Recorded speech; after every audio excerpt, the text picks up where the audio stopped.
So while we're trying to figure out exactly the future, what it holds for us and what it holds for everyone watching, you get to see me learn and maybe screw up in real time. So I'm treating this just like an average everyday podcast, whatever that means to me. Hunter, any intro words before we start going back and forth? As we start to record together, I want the lines blurred between what's meant for a wide audience and what's just meant as like almost a company secret. Mm-hmm. I want whoever watches what we're recording today to feel like they're part of what we're building and that we're peeling the layers behind what it takes to create a successful business. Mm-hmm. We're doing a lot more than like providing advice. We're just documenting the problems that we're actively facing.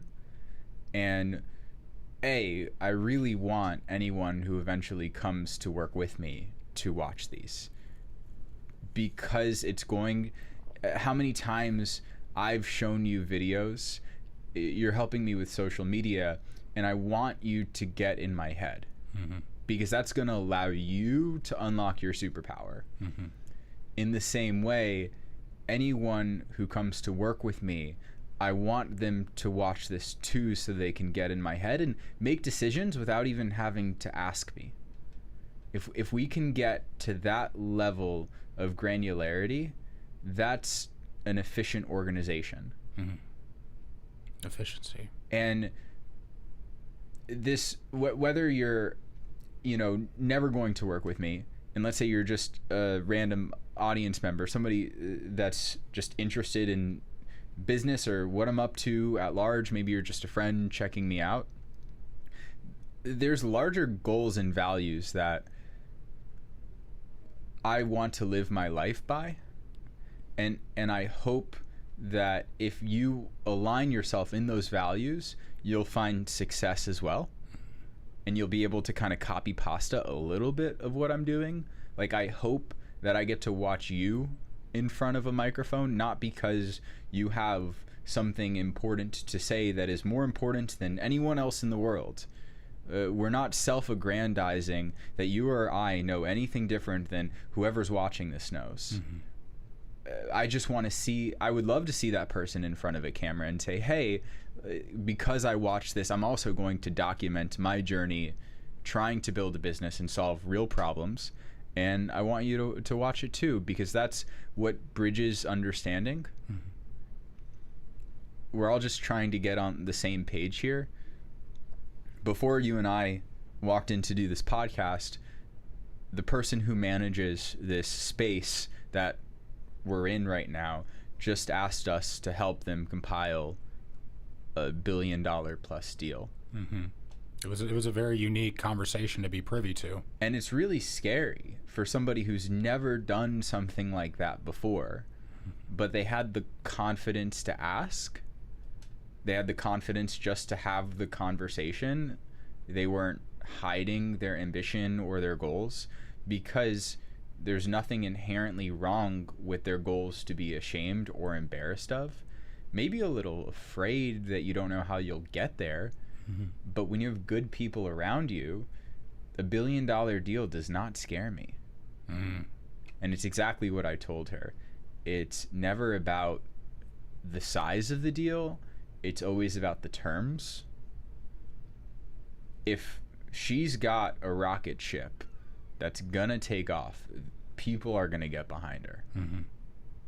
Build it and they will come, so to speak. Right. I like that. I like that a lot. And it was a privy to behold, because, at least in my perspective, I've never done anything that requires the thought of $1 billion. I've been around people who have billions of dollars, but to hear her talk about her ideas and the fact that she was a little scared, and to see you step into the position, because when it came to that person, you had never met her before today, had you? No. You just felt comfortable. You just felt comfortable going in and reassuring her that it was possible more than anything else, correct? That's my job. That's your fundamentally. Job. Okay. People are going to be scared in any real estate transaction, mm-hmm. because there's this unknown. People say that in real estate, you make money on the buy, not the sell. Mm-hmm. And that's why there's so much hesitation before someone purchases the transaction, because they want confidence that they're making the right decision. But the only way that they'll know if they made the right decision is when they go to sell the property, mm-hmm. which could be years later. It could be generations later. And that risk that someone is taking creates a lot of uncertainty. Yes. And it's not necessarily my job to tell them that they're making the right decision. It's just my job to show the options and choices in front of them to navigate making the decision. Mm-hmm. That includes introducing them to people, people that have resources, either capital resources or knowledge resources or labor resources. That's fundamentally what I do. Okay. I like that. And I'm a very tangential person, so I'm going to try to keep it focused in line. And it's one of the things that you brought me in for, which was when people ask what I do, the practical thing is I'm a media consultant. I help people with photo, I help people with video, I help people with editing. Take all that away, I'm a storyteller. That's my goal today. And for as long as you and I are in each other's lives, is to help you tell that story. So I want to talk about how we got to here, because the beginning, middle, and the end is absolutely necessary. So let's talk about the pretext in the beginning. When you think about what led you to this line of work and why, I know you're a reader, I'm a reader. Start with Why, Simon Sinek. Very powerful, very fundamental book to being successful in business, I believe. A titan of business made me read it. And thinking about it in terms of why, how, and what, that picture of why is how great companies succeed. When you think of how you got here and what keeps you here, why you're here, how would you define that? How would you start telling that story of what you do and why you're here? I still don't know how to answer that, which is why we're sitting together. Mm-hmm. There's more to the story that's still unfolding, and what keeps me here is more just the curiosity to find out what the why is. Mm-hmm. My root of everything is my family. So the most direct answer is this is kind of what my parents do. Mm-hmm. And I made a choice. I can either be closer with my family or I can be further away from my family. And my degree is in computer science. So that's about as far away from, a family that's not tech savvy as possible.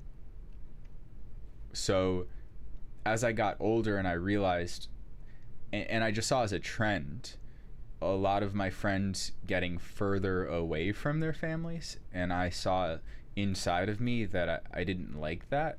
I wanted to be closer to my family. The decision was simple to get into real estate. It's really a choice. I'm trying to create my own legacy. I'm trying to create a business right now that is different from what my parents do while staying as close to them as possible. Mm-hmm. Okay.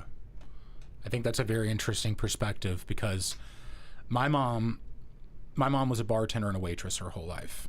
She retired a couple years ago. Her body can't keep up with it anymore. My birth father, I relate to a lot more because he broke the law a lot, but this isn't about me.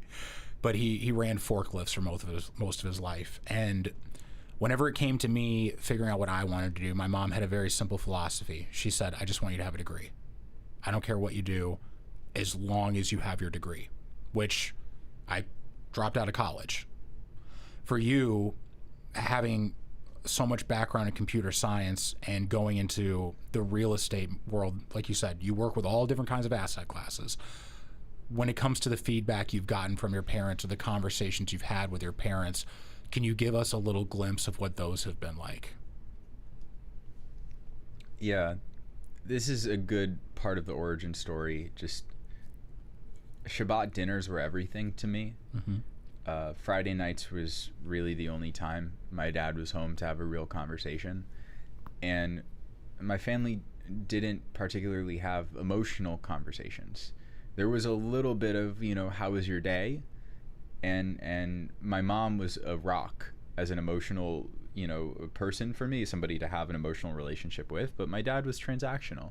Like, my fondest memories with him are like Sunday morning breakfast where it was just me and him, and we would read the paper. And my dad, the height of his career was in 2008, when the world, was going through the recession, because he's a Ponzi scheme expert, which means he was helping represent clients who lost money from Madoff and then Rothstein, like big names. And he was on CNBC. He was really riding a high.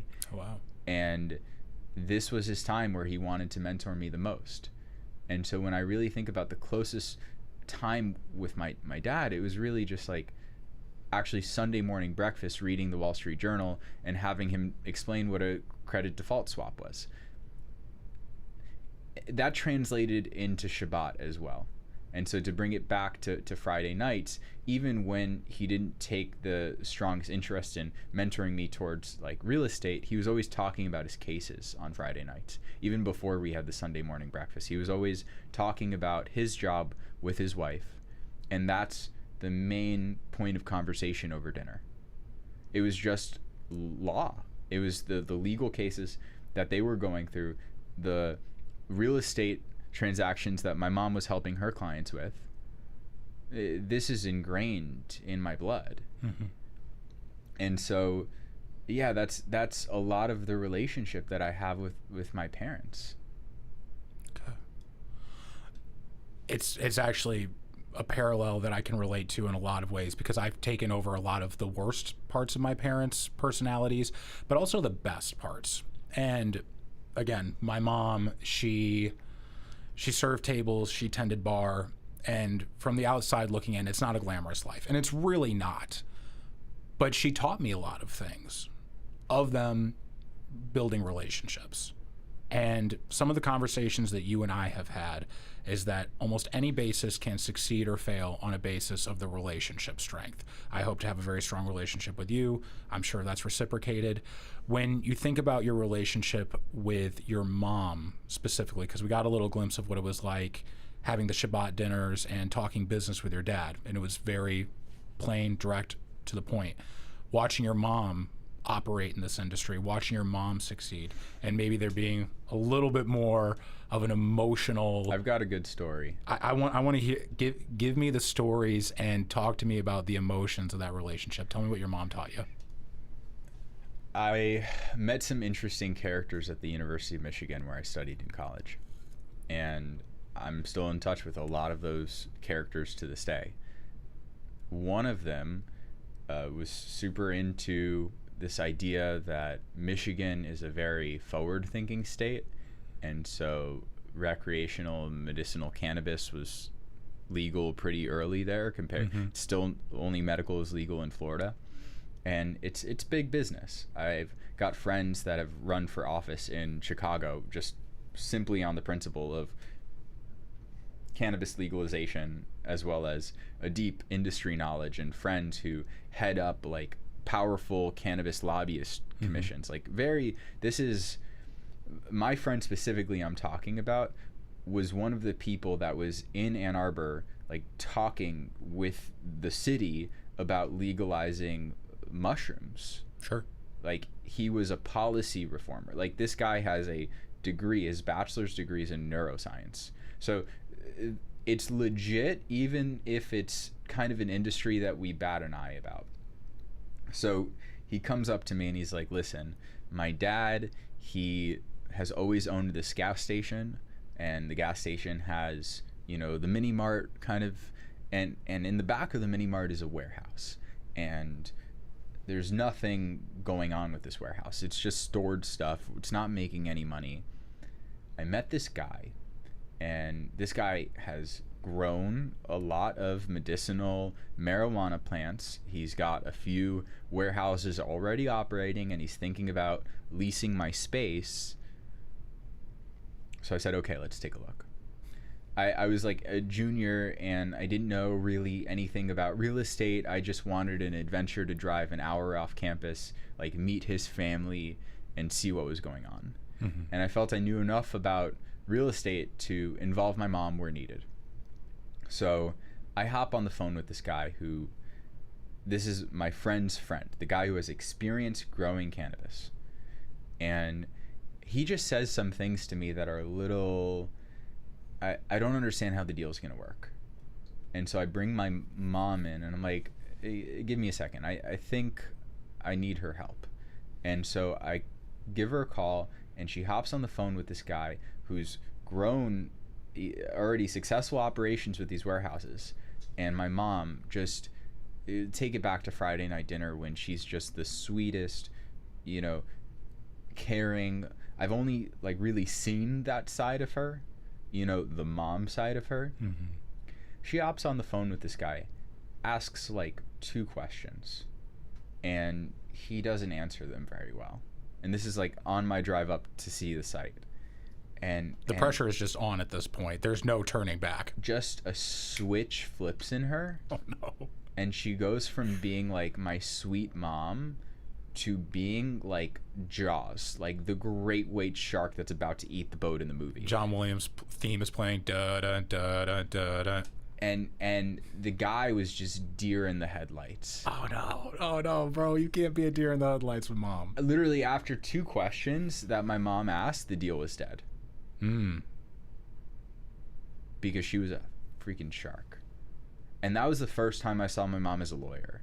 Like, I saw her talking about her deals as a kid, you know, like I understood what she did, but I'd never been on a 3-way call with her to understand what it sounds like.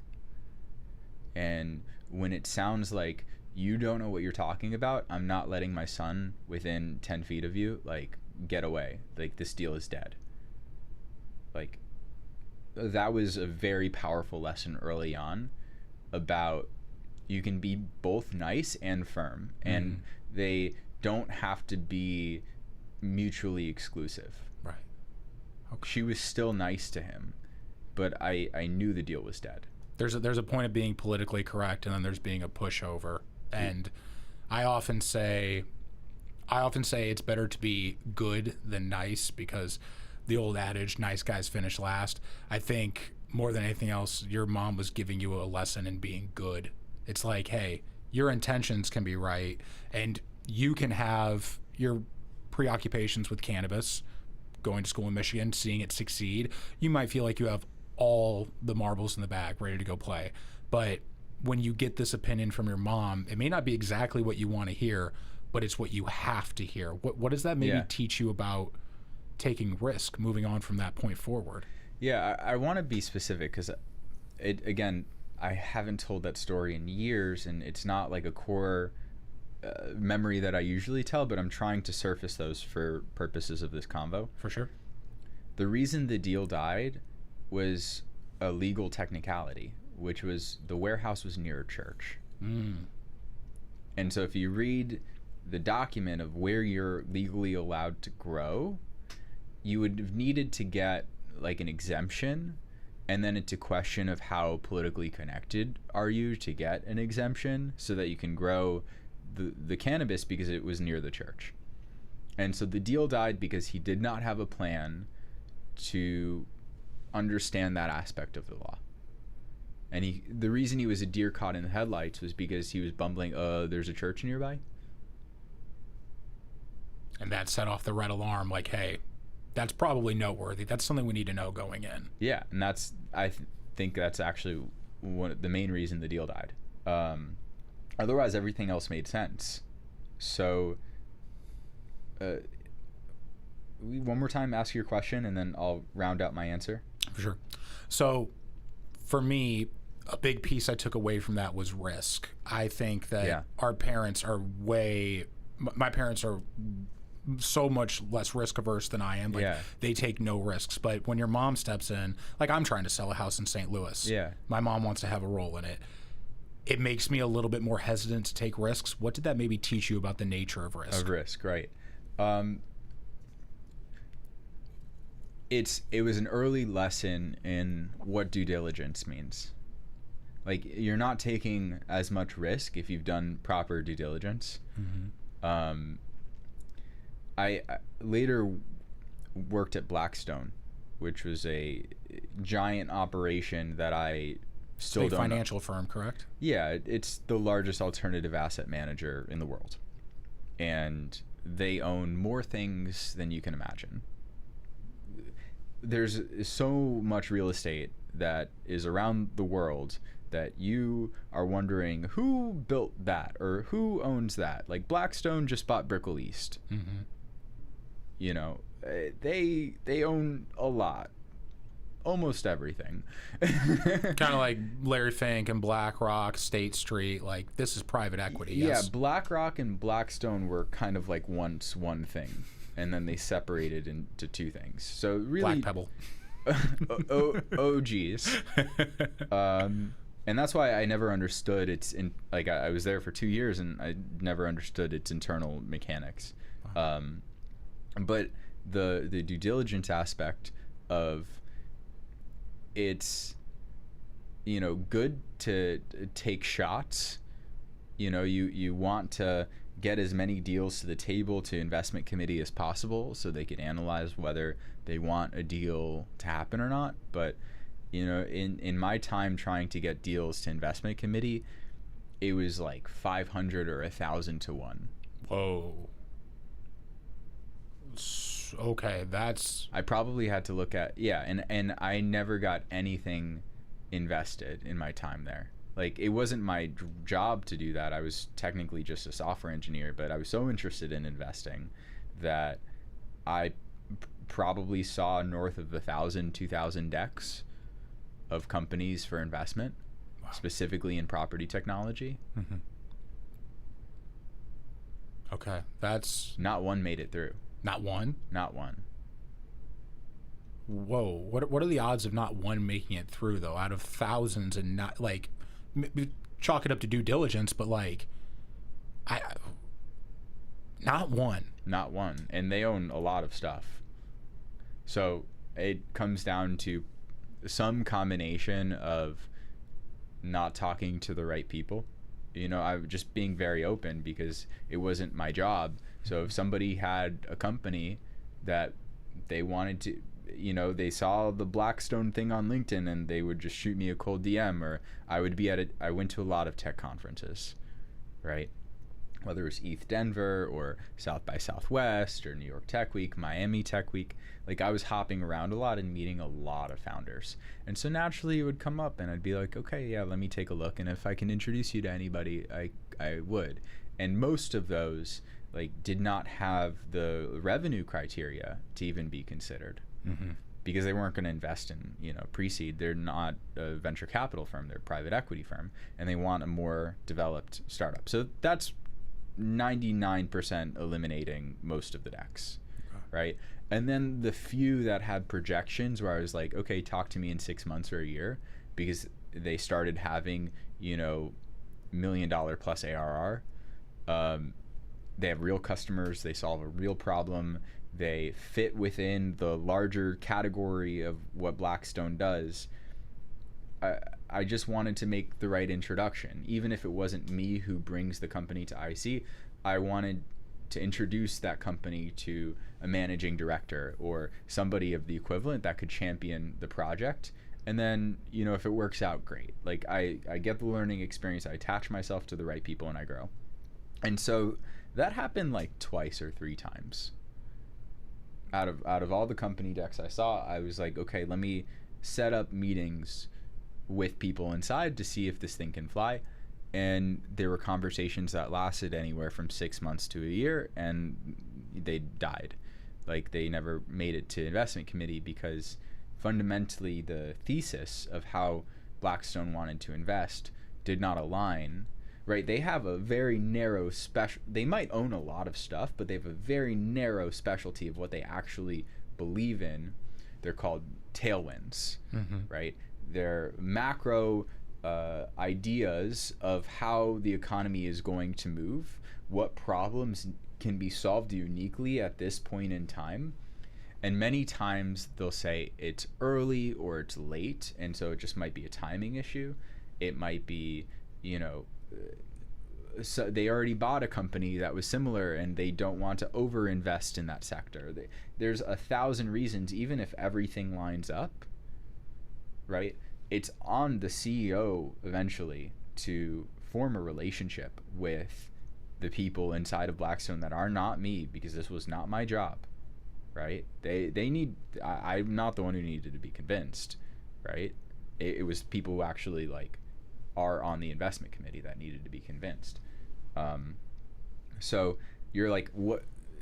Answering your question, like, what does risk look like? I just gave you the most extreme example based on my real life. There's no wiggle room there whatsoever for them. Of they're just not wrong. Like, Blackstone is not wrong. They don't get it wrong. And there's a reason for that, because they've limited the risk and they've created, as they call it, a flywheel. There's as many flywheels as possible. One great example is when they bought AIG, right? The insurance company. Yeah. I haven't heard about them in quite a while, mind you, so being honest with you. It's okay. They're an insurance company.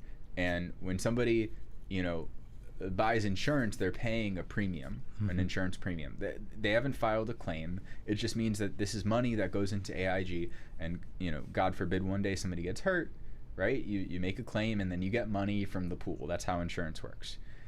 What nobody realizes is that pool of money doesn't sit there, right? You're paying your premiums every month into an investment account. So when Blackstone bought AIG, they weren't just buying a company that had a good ratio of premiums to claims. They bought a company with a massive, capital resource, money that could be invested into other parts of Blackstone. Okay. They were buying liquidity. So they bought the company as itself, but that company has bank accounts, and that bank account needs to be invested somewhere. That's a flywheel. Basically, they just got a huge limited partner. You can't have money sit still. It has to be moving. That money needs to make money. Yep. And so the best ways to mitigate risk are to create flywheels and to not be wrong. Right? The classic story that the CEO of Blackstone tells is the first time that he was working in his first job, he missed a period on page 86, and that was caught by his boss. He was publishing a 100-page report, and the only feedback he got from his boss is that he missed a period on the one thing you could have done better. Right. And if you're holding yourself up to that standard, where's the risk? You've done everything that you possibly could to mitigate the risk, and if it doesn't work out and you calculated for that scenario, did you really lose? Not really. I mean, if it's calculated, there's the line from, you ever seen the movie 21? Yeah. Great movie. I love the movie. It's amazing. And there's the I forget what it's called. It's some principle, but he's like, you always have to account for variable change. It's why he's able to make bets on the table. It's why he's able to walk away with, at one point, hundreds of thousands of dollars. And that's the thing. Most people don't account for variable change. I have a house in St. Louis that I now have to sell because my tenants stopped paying rent. With this conversation right now, do you think I accounted for the variable change of them to stop paying rent? No. It's a real thing. I'm going through a situation right now where I have to assess for a client whether they should continue to renew a lease with a tenant that is paying below market rent, or do they start to search for a new tenant at maybe like a higher rent, but risk the vacancy. And it's a question of how much vacancy can that client take on in order to get the bigger nut. I like that. And so really their best option in this particular case is to go shop for a tenant now and lock them in conditionally before you kick the other tenant out. And so that's what I'm going to be in the process of doing in the next couple days. Okay. All right. There's a lot of points there. There's a lot of, and I appreciate the vulnerability more than anything else, because I think people who try to keep things surface level and they're not able to tie it to what influences them, I don't trust those people. We're all influenced by something. There's nothing original. And focusing on due diligence, we're branching off from risk here, and we're talking about, I want to understand, if someone wants to get into your industry, they want to buy, they want to invest, they're going to take on some risk. What is the due diligence that they can have before they come to you? And then what due diligence are you doing once they've made contact with you? Can you paint that picture for me? Give us a little idea of like, hey, these few key fundamental factors are always present. Eventually, a savvy investor develops somewhat of a smell test. There's always the MIT guys that are like, I can punch this into an algorithm. And I just had a whole story about the algorithm that makes a risky investment as risk averse as possible. There's some old time guys that just have it in their bones, because our brains have just a mechanism and an algorithm that we can develop over time by just like looking at a lot of deals. And there's a gut that develops over time. So yeah, this is the best way that I can advise someone to start, is just by taking an interest in getting reps to develop that gut feeling. I'm mostly looking in Miami-Dade County. I'm looking for stuff that's generally east of 95. That to me is like less risky than west of 95. And I'm looking at foreclosures, but specifically tax deeds on properties that if I bought them at a certain value, I would pretty likely make money. The reality of REO is the whole field of these distressed assets where somebody owes money to a bank or a private lender, so they have to go through some kind of foreclosure process. They didn't pay taxes, or they didn't pay their mortgage. That's generally what's happening here. I don't expect to really win any of these. If I get lucky, then I will. But I know that A, I've got the cash on whatever bids I make at the auction, and B, if I do get lucky, I've already made my money.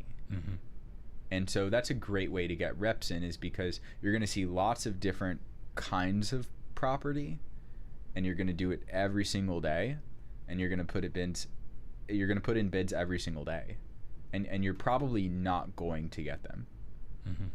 And so yeah, it's like I volunteer with middle school and high school, and it's the same concept. They have like to pick some stocks in a fake account, and whoever does the best in that challenge that month that they have to invest $1 million fake dollars, they then go to another competition and they can like pitch a stock, and then eventually a person who wins the pitch competition, that money gets invested into a nonprofit that actually buys the stock, and the stock is used to fund the nonprofit. If the stock goes up over the year, then the nonprofit has made more money in their bank account. So it's a great thing to do, because it's risk off for the kid. They're not actually investing any real money, but real money eventually does get invested. And so that's a perfect way to do it. Just don't lose money.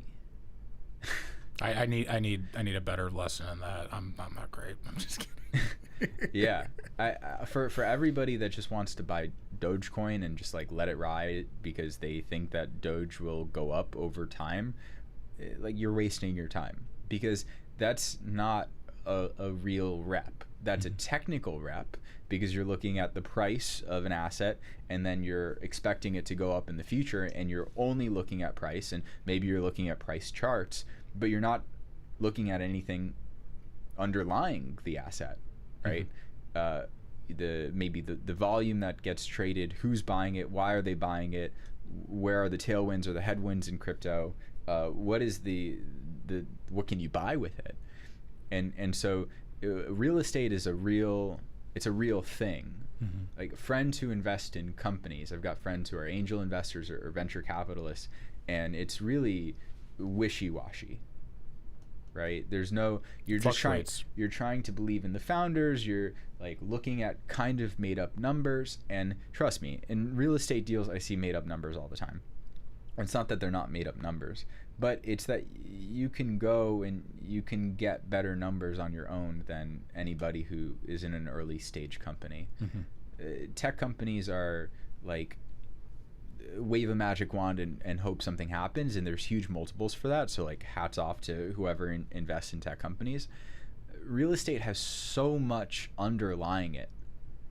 There's soil, and that soil can be tested, right? And that test can tell you the structural integrity of the land that you are on, that you are trying to buy. And that will tell you whether your structure will collapse or not, and it can tell you how high to build. And then you can look up the zoning laws, and you can find out how high you could build a building. And then there's materials, and those materials come from a place, and you buy them, and then somebody, project manages a bunch of people to assemble that stuff over a foundation. That all has a cost, and it's real, and you can see it in front of your eyes.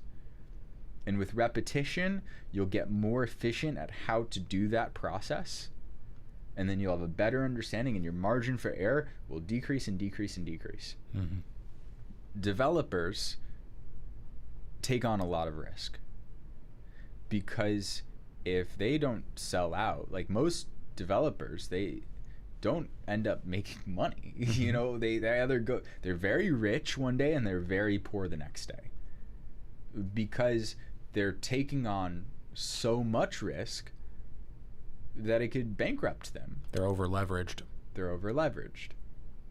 But somebody's got to do it. Mm-hmm. So if that's your appetite, then like go for it and learn from developers. That's not what I do. Like I don't have any clients right now that are building 300-400 unit sky rises. I might help people acquire that land, right? Because I can make a phone call, and from there the due diligence is on them. There's only so much I can help, because I don't know, somebody with 30 years of experience does not need my help. For sure. I just need to get in the room. Mm-hmm. Okay. There's a lot there. And staying on the topic of risk, one of the biggest conversations today is that it's not affordable to buy a home. This is the most inequitable home prices have been since probably 2008.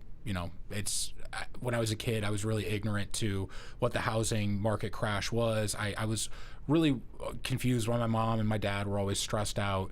And one of the things that we're raised here in the United States to believe is that owning a home is part of the American experience. Again, I own a home and I'm getting rid of it right now, but I've had the experience, and there's a certain feeling of fulfillment. And one of the most important things I think that pushed me to do it was that there's no real return on investment on your rent. It's like you can rent, you have a roof over your head, but are you building equity? Is there any appreciation? Something I think that can be very appealing to people is that even though maybe the market's hot, maybe a little expensive, especially now that we're seeing rates go down, that the risk that you take on to invest in something, you can almost always get something out of it. For someone who maybe needs to see the numbers work, even if they think it's a little too expensive, how would you spell that out for them? What's like a garden variety case that you could spell out to someone like, hey, you can either get no ROI on your rent but keep costs low, or you can take a little chance and you may just end up profiting off of this someday. What would you say to that person? Rule of thumb, if you're going to raise a family, or you're going to live in a place for more than 5-10 years, it's probably worth buying. I haven't worked in real estate during a market that a home is the same price today as it was, as it is 10 years later. But that's a reality, and so it's a rule of thumb. There's certainly exceptions, and you have to understand that going into it, like, you might buy this asset thinking that it's going to double in price in 10 years, and it might very well, you'll have to sell it for a loss, and you'll have to put in all of the maintenance, right? You'll have to hire your landscaper every single month if it's a single family home, and appliances will break and your appliance contracts will expire, so you've got to buy new ovens, and there's going to be mold, and there's going to be termites, and there's going to be all of these expenses that you just don't foresee. I don't want to discourage anyone from buying a home, but as a strict investment, you should do it because you're not going to over leverage yourself because you have the capital. A lot of post '08, there's ratios that lenders can lend on. It's usually like 80-20. And so if you're going to, borrow for less than that because you're like a veteran, right? And so you're getting like a loan that's like 100-0 or something like that. There's certainly exceptions, but a lot of like the consumer protections have been saying like you need to put like 20% down on this conventional mortgage. And there's a reason for that, because the minute that mortgages get subprime, that means that people are betting on you not to actually repay your mortgage. It is financially irresponsible for you to go ahead and take that on. So if you're not taking out more than, let's say, there's some simple calculators that you can do. Like Zillow has buyability. You put in your income, you put in your net worth, and it'll tell you like how much you can buy. Like stick to the basic tools. Don't spend more than you have, and then the rest will take care of itself. I would love to tell anybody, do as much due diligence as you can so that you buy in an up and coming neighborhood. Like buy in the ghetto right now where there's some nice homes and some not nice homes. Like North Miami is a good example. Around where I live, Keystone 5 years ago was that it's always a family neighborhood, but now it's a luxury neighborhood. So there's always transitional markets that you can look in. You can try to buy things that are really important to your family. So if you want a big backyard, you should buy a big backyard. If you want to be close to the ocean, you should be close to the ocean. And that will drive up the asset price because other people value that too. You're not one of one. There's somebody else in a Miami market that values what you value. And you can also build the home that you want. You don't have to build to spec because there's a buyer for every home. However, for you to de-risk yourself as much as possible just isn't practical for the realities of a family that needs, let's say, a certain number of bedrooms because they want to have a certain number of kids. So you want to live on the ocean, but you can't afford the ocean, so you have to live where there's more space so you can have more bedrooms. Can't have everything you want. You have to make sacrifices. And that's why buying a single family home shouldn't be looked at as an investment decision. There are things that are beyond the scope of you making money that matter to you and your partner and whoever else is living in that home that prevent you from doing as much due diligence as anybody from Blackstone does before they make an investment. Be okay with that. I think pride is a big thing that keeps people from being okay with that. I don't want to sell my house if I'm being completely honest, but it's like, is it doing me any good? Because I don't want to be on top of renters right now. I also love the person who I work with. So it's like, I'm excited to give him the business. But I also know that that's going to be something that when I get rid of it, it's I hate saying the word get rid of it, but it's true. It's like once I get rid of it, it opens up my resources to do more down here. It really solidifies me down here. And down here is a place a lot of people want to be. I'm in West Palm Beach. You're in Miami. They're great locations. Why is South Florida where you continue to operate, and why do people want to come here? That's something I think a lot of folks, especially in middle America, like where I'm from, and maybe even Michigan, where you've been, I think they're starting to think it's like a little overrated, but my quality of life is pretty good, man. I want to know why. Why South Florida? I'm doing it because of my family. Mm-hmm. I probably want to be wealthy enough to have 5 or 6 homes around the world. Mm-hmm. So I don't have a unique answer outside of what any other realtor could tell you as to why Miami is great. My roots are here. Mm-hmm. There's like that John Kabat-Zinn expression. It's like wherever you go, there you are. Mm-hmm. I believe anybody can make a home literally wherever they place themselves. My sister just moved out to Wellington, which is like west of West Palm Beach, and it's a beautiful neighborhood that I would have never expected to have a Pura Vida, but it does. Like, you're gonna make assumptions about a town that you've never been to, that you're like, oh, I would never live there, and then you get there and you find something you love about it. Mm-hmm. And that's more of a reality of life. I don't have anything great to champion on my back about Miami. Sure. That I wouldn't, like, I've been to St. Louis, and it's my favorite sleeper city in the U.S. Really? Yeah. No one ever says St. Louis is their favorite anything. Yeah. Nobody knows about it, but the Chess Hall of Fame is there, and I love chess. Okay. So I just learned something about my own city. Yeah.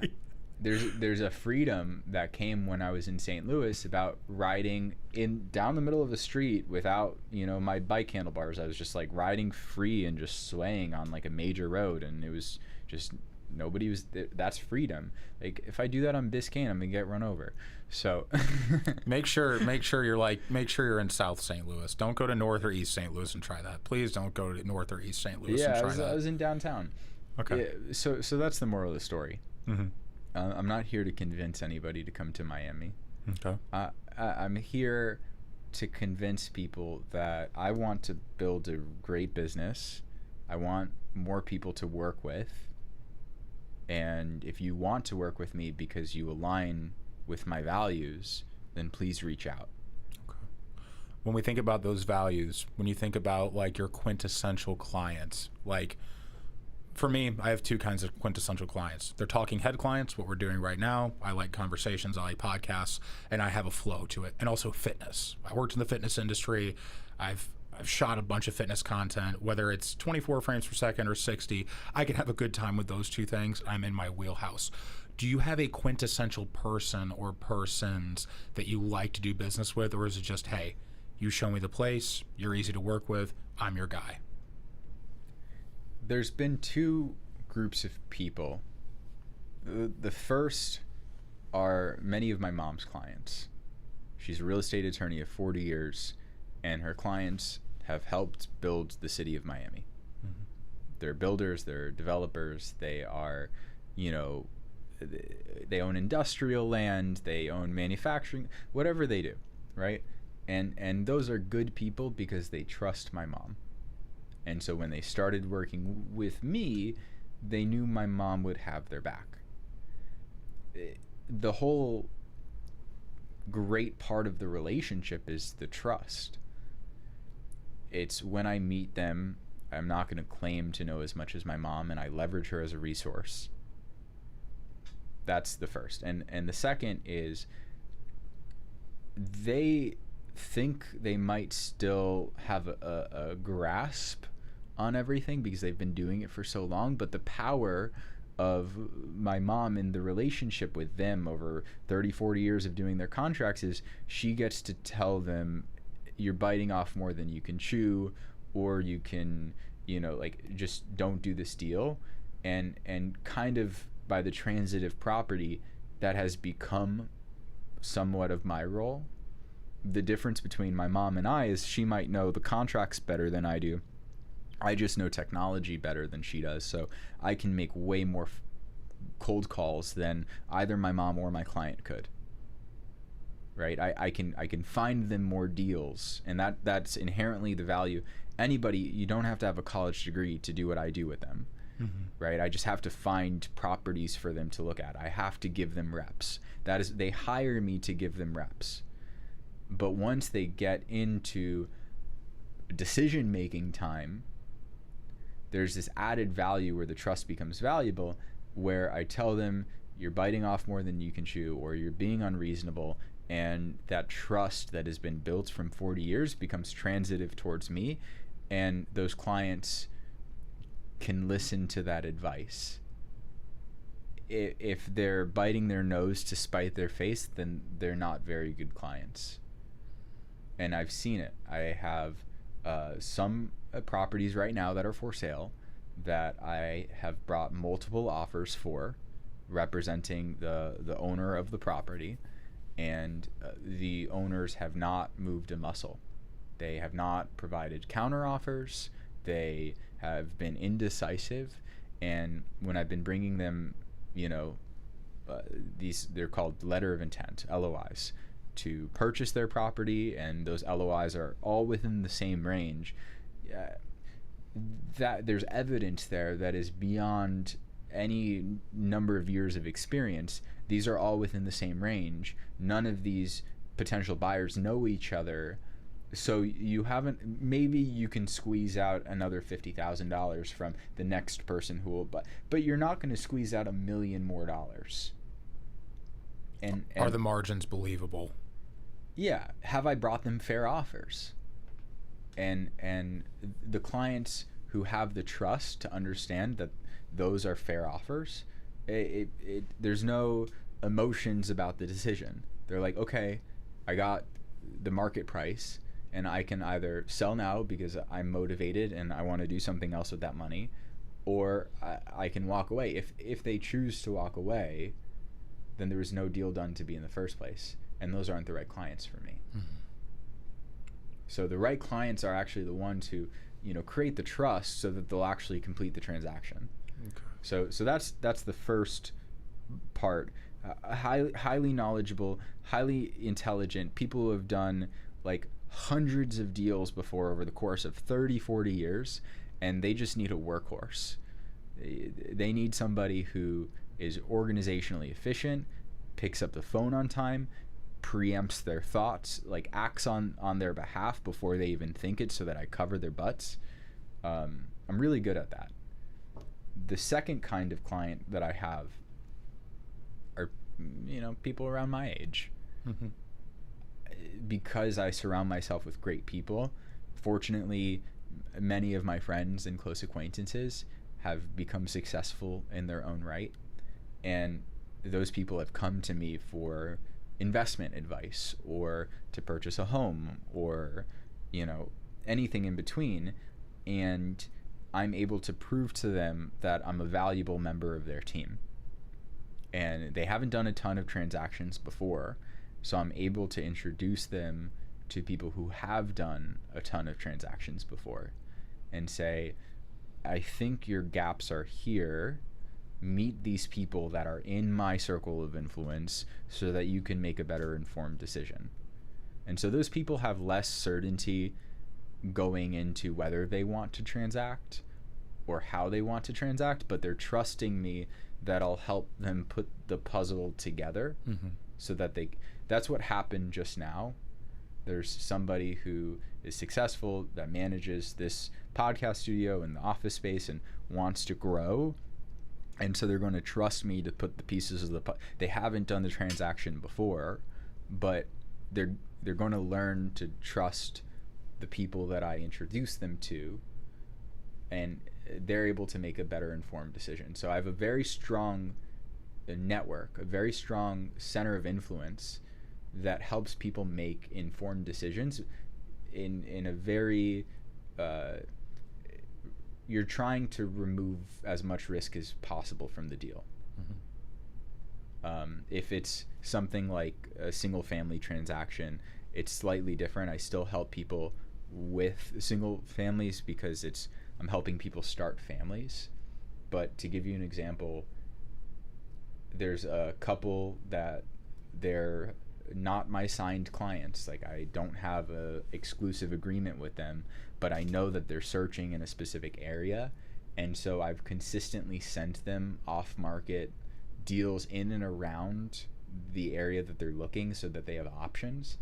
And those options span from I have looked up the record of anybody who's pulled a permit in their area so that they can buy turnkey, whether that's in 6 months or a year from now. These are properties that are not on the market yet, but I've called the developer because I saw that there was a permit pulled, and then I drove and I verified that there's actually a home being built there, and I said, how much less would you sell it for if I secure your buyer today? And that's something that nobody else does. Mm. So that's if they want to buy turnkey. The next thing is if they want a reno, right? I can call everybody in the neighborhood and say, do you want to sell? Do you want to sell? Do you want to sell? And the person, most of the time, tell me to screw off. They don't want to talk to me. But every now and again, I get one chatty Cathy, and I'm on the phone with them for like 2 hours, and they tell me everything about the neighborhood and who to call, and that's my source. And so then I pick up the phone and I call the people that they told me to call, and I was like, oh, I just spoke with chatty Cathy. She says, hi, how are you? I develop a relationship with those people, and I present those opportunities. The third is I have relationships with builders who are already making cold calls in that area or walking the neighborhood, and they introduce me to deal flow. And I tried to get a builder in touch with my buyer because there's margin here. A developer who builds a spec home, speculative investment is what it's short for, needs to take the property to market and then sell it at retail value, and there's risk that the property might sit for 6 months, a year, 2 years, who knows. And they might have to lower the price from where they originally thought they could sell it at. So a developer makes more money than just somebody who's like building a home and moves into it. So I have the builders in my network that if you want to fund the acquisition of the land and pay for the construction materials and pay for his time, you're going to pay a lot less for a turnkey home, custom built the way you want it built, than you would if you just trust a spec home developer. You can get nicer finishes, you can get nicer materials, you can build it exactly the way you want for cheaper than anybody else in the market. So those are 3 ways that I help single family buyers buy homes that nobody else does. I like that. I really like that, because I think one of the things about when I bought my house, and again, totally different market. St. Louis is not South Florida. There's no palm trees. But one of it, it's like, I was looking for the house that I could afford. I was like, I make enough money. I know I can get approved for a house. And my real estate agent, my mortgage loan officer, like, it's not about how much the house costs. It's about how much your monthly payment is. And a very similar quality between my real estate agent back home, Zach, and what you just said is that you're not surface level people. He could be up for 18 hours a day looking for deals, being on calls, setting up meetings, shooting content. I think that getting beneath the surface thing is, I think it's so important, because you're not just dealing with a broad series of like, hey, just go out and figure out what works for you. Like, you really get focused on what people want. Do you think that more real estate agents need to take on that approach? And do you think that's why more real estate agents aren't as successful as they could be? I have no idea. There's hundreds of thousands of agents in Florida, and only a small percentage of them are full-time.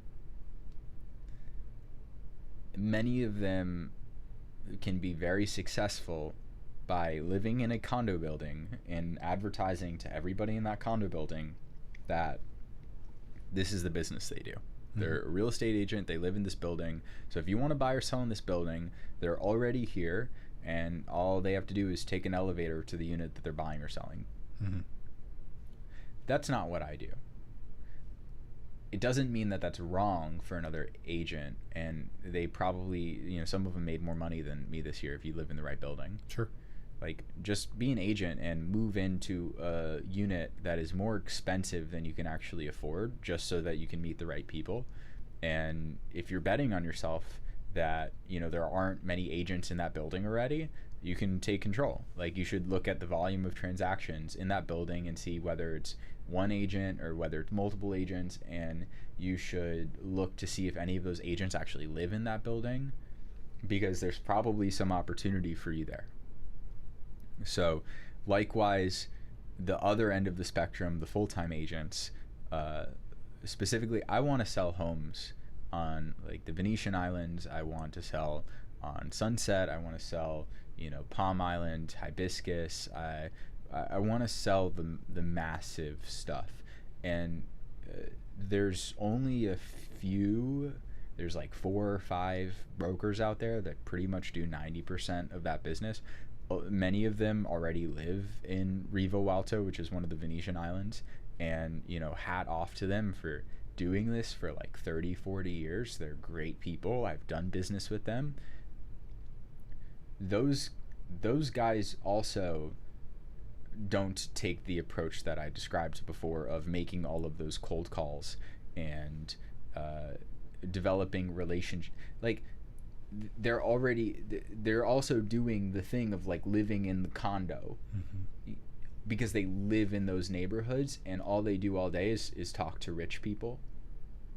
And so there's not as much operational, they're already established, and they're going to mentor other people that work for their brokerage that they can just make those natural introductions to, and there's already trust established. I mean, it's just relative. It's the fact that I'm not starting from square one because I've got my parents, but in that neighborhood, that competitive neighborhood where I want to sell, I'm starting from square one until I'm not. Mm-hmm.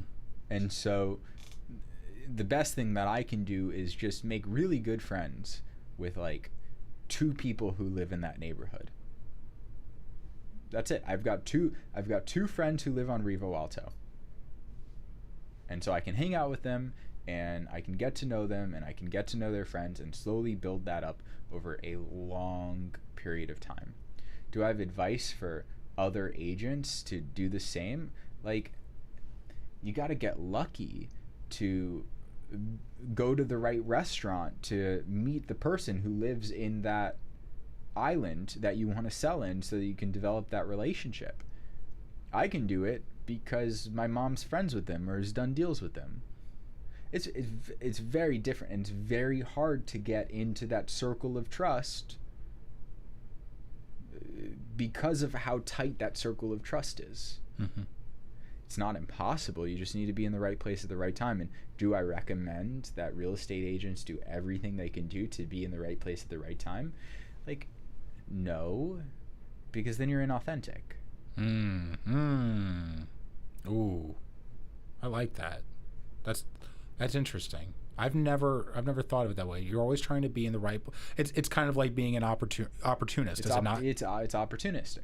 And listen, it's fine. There's so many realtors who are opportunistic. I had someone call me up one day and say, "Do you have anything off market? I have a buyer." And I didn't know this guy, so I gave him an off market where I knew I would get a phone call if something fishy were happening. And that's exactly what happened. I got a phone call that said this guy just tried to see if they were willing to sell. Like, he was trying to represent that person, and he obviously did not have a buyer. He was just trying to find out about a new address that he didn't know about that I did, so that this particular realtor could, go and sell a home. He tried to get a lead for free off me, which is why I baited him. There's always a good little sword fight going on, especially when you can tell that someone's picking at something. You can't, as nice as any realtor might be, there's this like lack of trust in the industry because of that. Because there's so much money on the table. Mm-hmm. For every $10 million of a home I sell, I get $300,000 in my bank.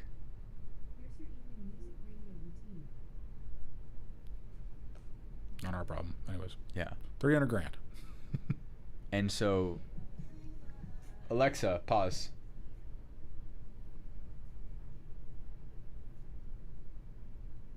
I think it stopped. People will do really bad things to you for $300,000. Mm-hmm. So you're right not to trust anybody. And that's why I can't give advice to any realtors, because it's your own path, it's your own journey. Just be a good person and it will come back to you. If you happen to like spending a lot of money on dinner and that's where you want to go, then you'll meet somebody who's wealthy at a nice restaurant, but it's because you really like, that kind of food and you're a foodie. It's not just because you place yourself there because you might meet your next sugar daddy or sugar mama, correct? Yeah. I have like a very limited knowledge of wine. I have enough because I've bought over the years so that I know some names of bottles, and Shabbat creates a tradition that I know a little bit about wine, but put me in a room with a sommelier, and this happened to me last weekend. And I was like, I'm thinking about opening up these bottles for my birthday, and they had so much advice for me. I was very grateful, but I wasn't going to spar with them on the wine ring as to what bottles are superior. It's like, I know my realm. This is not my realm. This isn't it, so teach me. Mm-hmm.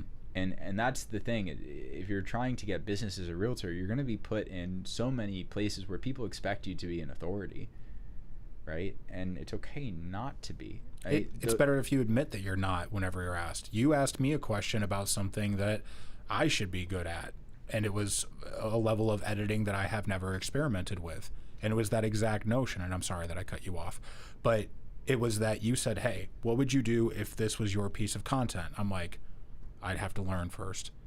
I'm not going to sacrifice the trust I'm trying to build with you just to act like I know what I'm talking about, because that's going to cost me a relationship at the end. Right. Yeah, you just want to, there's a natural tendency for people to either placate or lie or just say what needs to be said to gain the trust of others. But the second that you do lie, even if you're lying to yourself and there's no way for anybody to know, the trust is broken. Mm-hmm. You can tell when people are moving differently because they feel like they're on the hot seat, or because they've been exposed by something, or because they've had to hide a piece of their personality or their work set. Because it's like, if you ask me to do something, I can either do it or I can't do it. But if you need me to do it right then and there, if I'm not able to do it, then I'm going to get exposed. It's better just to be humble and say, I don't know, but I'll find out for you. I think that's very, very good business intel right there, personally, myself. Okay. So that's what's going to get anybody as a realtor, somebody who works in the industry. Just don't pretend. If there's something that you're deeply interested in, like, study it so that you're a savant and so people can rely on you. And it does not have to be real estate. Mm-hmm. I really like to play chess, and so people know me as I will go out sometimes to a bar or a club, and I'll have my chess set with me and I'll be playing with friends, and it sparks a curiosity in people that it's different. You don't see people out there in the world playing chess at a club where there's loud music, but to me it's sometimes better than having a conversation where I have to yell at the top of my lungs. You can learn a lot through strategy games too. Yeah. It's also just fun. Yeah. You know, it's genuine. Like, what do you want to be doing when you go out? I had this experience once in Seattle. I interned at Amazon, and I was really alone in that world because I didn't relate to a lot of people. I was in a completely different part of the country, the opposite end of the country. It sure rains there like it rains here, though. Yeah. But it was also summertime, so it was beautiful. Wow. But I lived across the street from an absinthe bar. And so I went into the absinthe bar, and there's a woman who worked on IBM Watson, and she was just drawing on napkins at the bar. And they were really good, like, anime drawings. And I just never forgot it because I had the curiosity. I was like, how do you draw these things? How did you learn? And she, as an engineer, declared never to be that artsy. She always thought that numbers were the only thing that made sense to her in geometries. But when she learned that there's like ratios of the distance between someone's eyes and their nose and their face and how things should be shaped, it was all mathematics, and it unlocked like a key to her to be creative. And that's also a core memory of mine.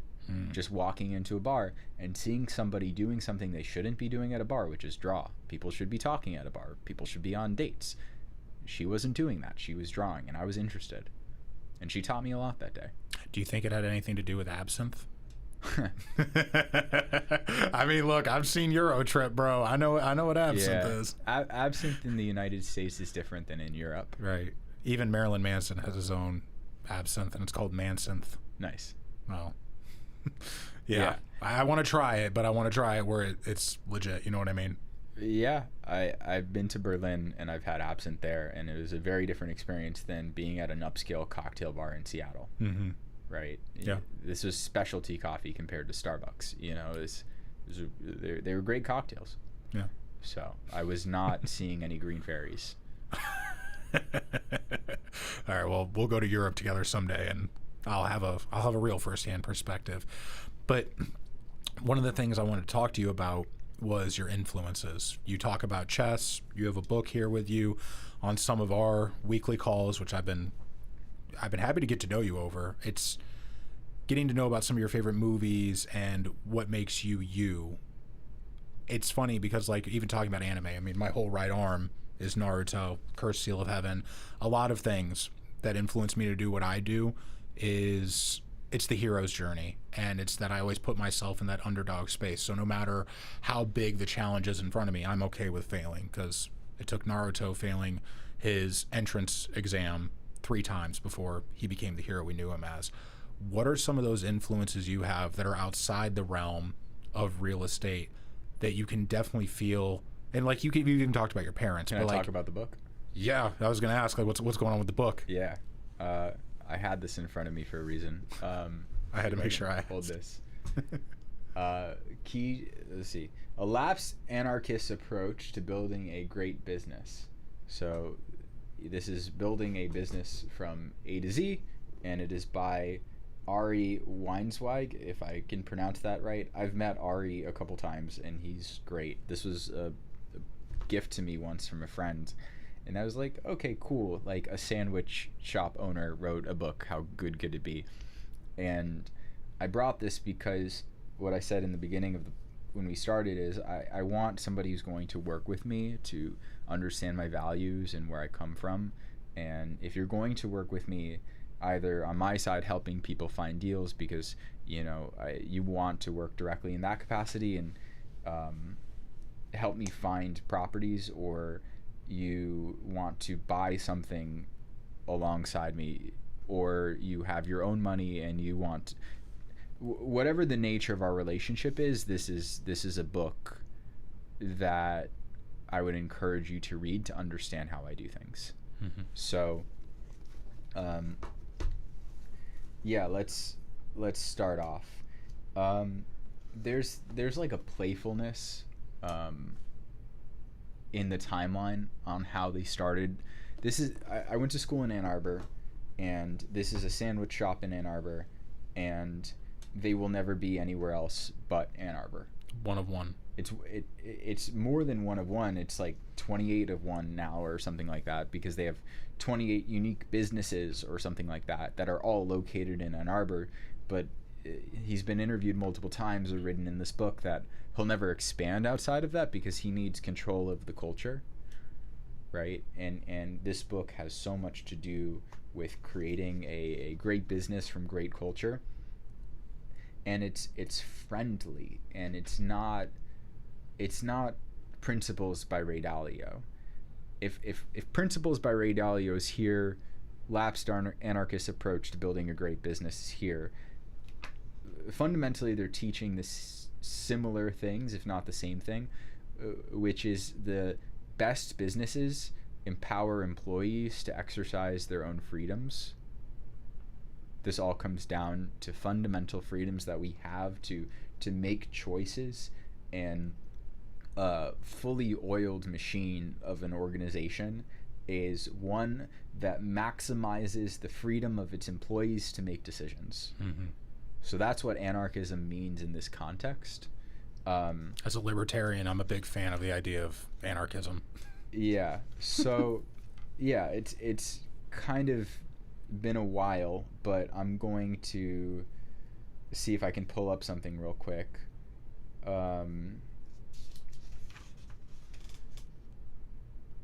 Let's go to their vision. Okay? So this is one of those things. If you want to build a great vision for a company, if I'm creating a train and you want to know where my train is going, you should read my vision statement. I have one on my website. You can easily find it. We'll publish it in the show notes. Yep. I created that vision from this book. I'm going to read for you the Zingerman's vision for 2020. This business has been around for 30 years or so, and so a lot of people are like, oh, where do you want to be in 5 years? These are visions that are more than 5 years out. They're 15 years out. Macro planning, for lack of a better word. Yeah, you're driving your values from what you want and what you see your company as, a A vision, like That's So Raven, is this bright, very clear glimpse into the future. We will cut that in with the edits. Yeah.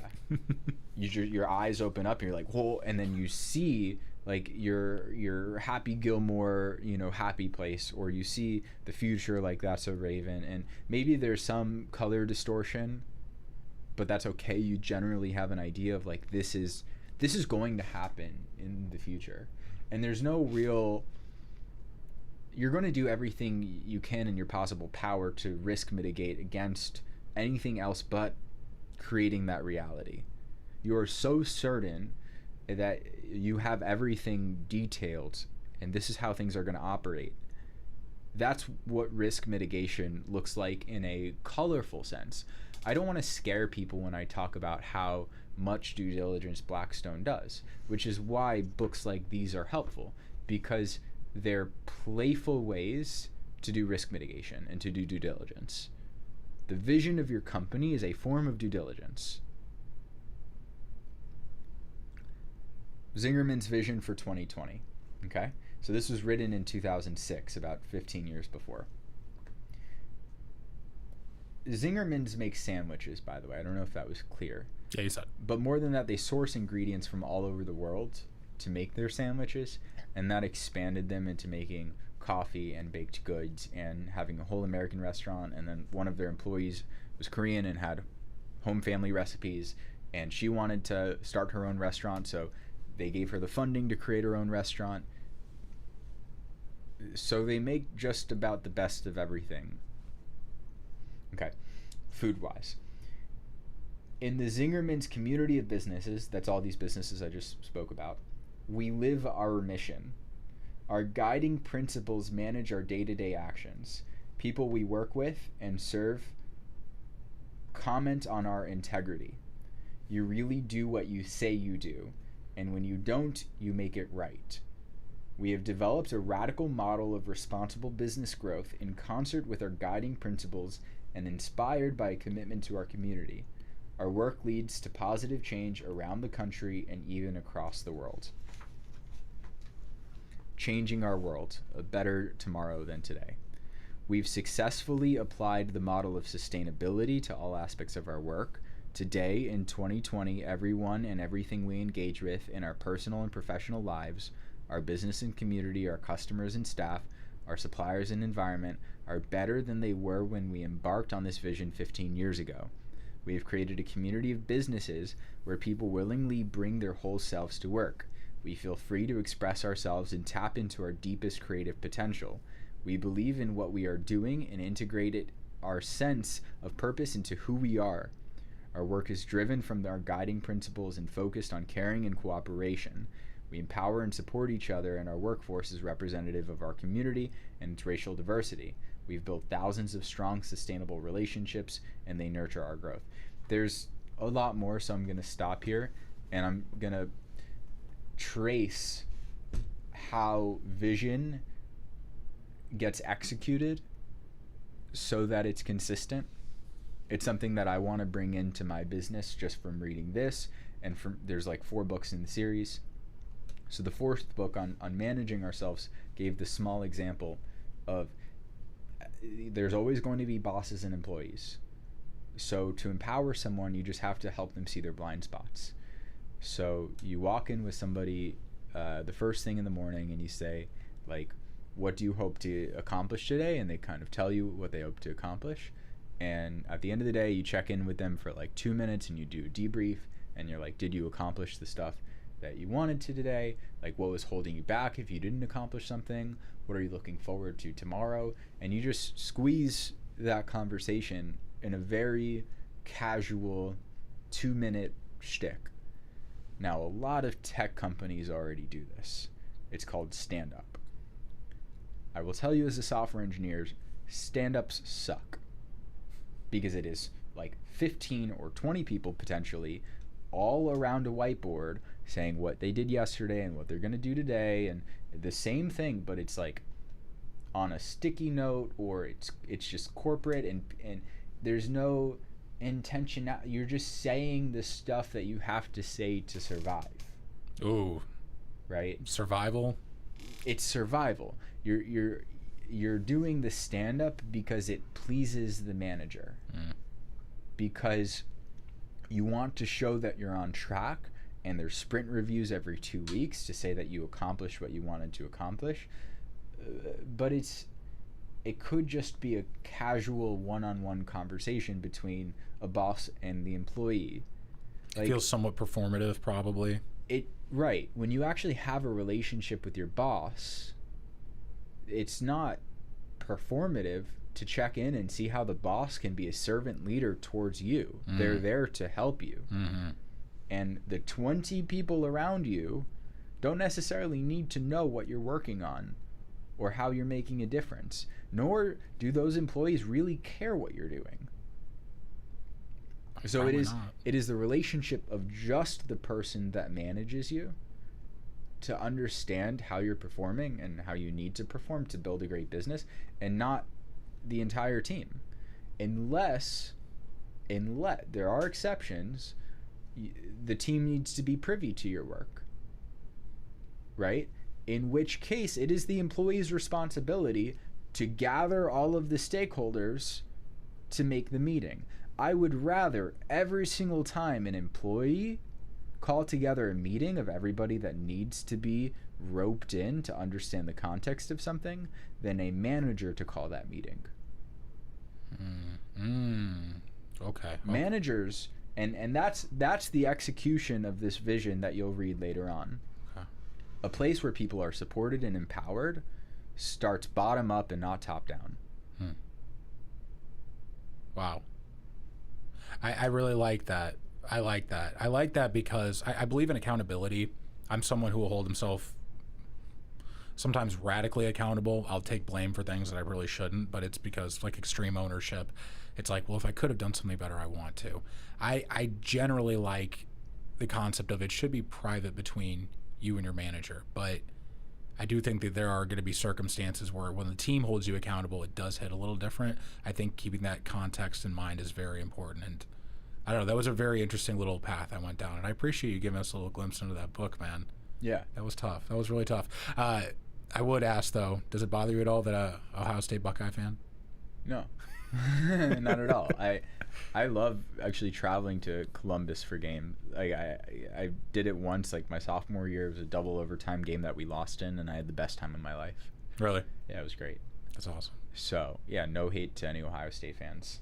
Okay, very cool, very cool. I'll keep that in mind whenever we're whooping that I'm ass in football. I'm not a big enough sports fan to really have any like rivalry or teams that I hate. Sure.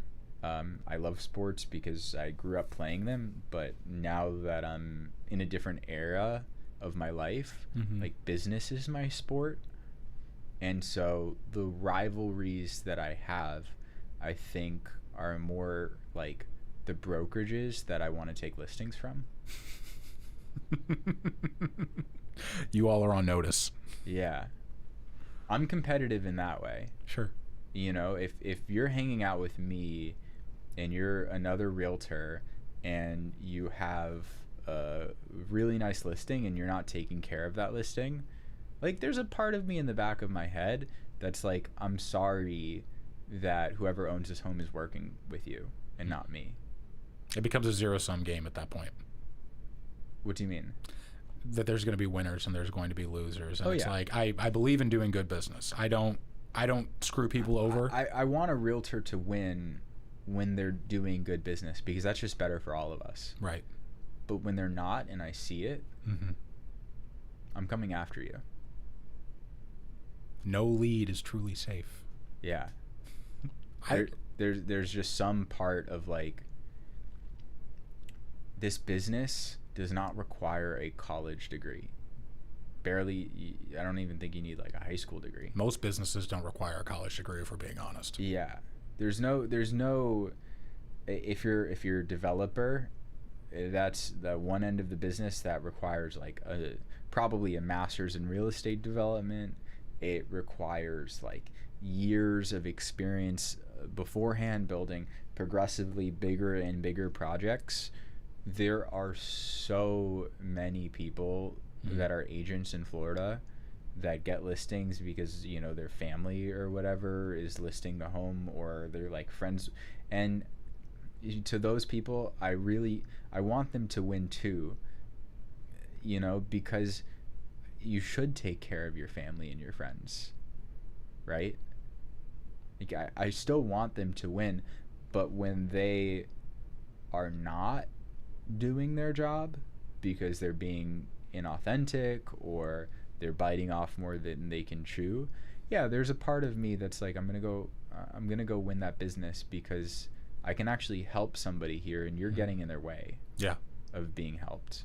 You're not doing anybody any favors. You're making the market worse for all of us. It comes back to accountability, though. And even if we're in competition, the accountability then is with myself, because I know I can offer a better service to that person. I know I can make that connection happen. I can bring them to their goals in probably an easier facilitated way than the person in front of me can. And I take that personally, kind of like MJ was always like, I took that personal. Yeah. Like, there's something about me that, you know, wants the ball in the fourth quarter when the shot clock is up. Give me the ball, get the hell out of the way. I want it, you know? And I thankfully have a team that is, it's also just like an understanding of like, everybody that's on my team is going to position themselves on the court so that I can take the shot. Like, even if I want the ball, there's books like this that teach you you're not taking the shot alone. There's so many players on the field that are clearing up the space so that you can just ISO the guy, you know? And if he's two on you and you're not getting a good read, like, you'll have someone to set a screen to pass to, or, you know, you can set a screen so that you can get the ball again and get a better look. But you've got a whole team that's going to give you a great look. Yeah. I mean, I think of the greatest NBA finals probably in my lifetime, which I'm 32, I'm about to be 33. And I hate it because we blew a 3-1 lead to this team, the OKC Thunder, but the 26th, we just won a championship, so I'm okay with it now. But it was like, you go to that 2016 finals, LeBron and Cavs versus the Warriors. The person who put the cherry on top and won them that was Kyrie Irving. ISO'd Steph, dribble, step back. Probably the most clutch shot I've ever seen.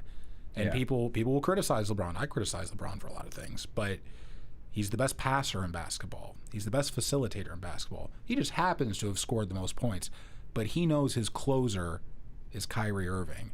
And it gave us one of the most quintessential moments in sports. So as someone who knows their role, sometimes you're the cleaner. Give me the ball, get out of the way. Sometimes you're the coach. Hey, you need to know your role. But knowing your role and when to play it, I think, is just like the Patriots always say, do your job.